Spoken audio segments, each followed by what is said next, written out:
Meantime, an epidemic of fear is sweeping through American vacationers after a series of sudden deaths in a Caribbean paradise. It started with the mysterious passing of a newly engaged Prince George's County couple at a resort in the Dominican Republic. Then came that Pennsylvania woman who collapsed and died the same day the couples checked in. Now, several more vacationers are coming forward with scary stories.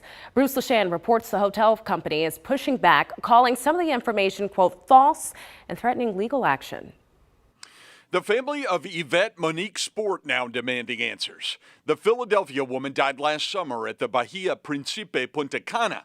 Her sister says she was healthy and that there was no reason she should have passed away suddenly from what is listed as a heart attack. In Colorado, another couple is suing the Bahia Principe La Romana, claiming they were sickened by pesticides spread through the air conditioner, leaving them with blurred vision, dizziness, and a feeling like a chainsaw had run through their guts.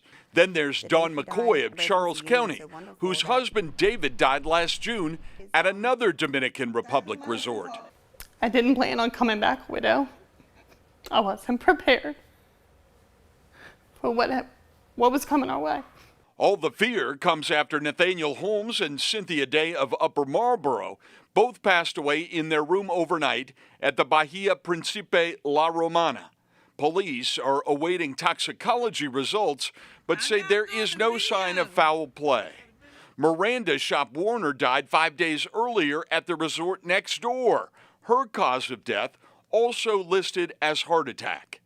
The Spanish-owned Bahia Principe is out with a statement blasting inaccurate and false information about the deaths and reserving the right to take appropriate legal action against people spreading it.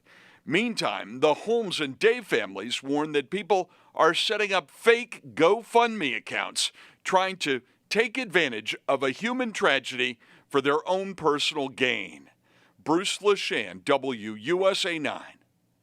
The U.S. ambassador told media in the Dominican Republic that 2.7 million Americans visit the country that is, every year, making the deaths extremely rare. Unfortunately, she said, quote, sometimes these things happen to people.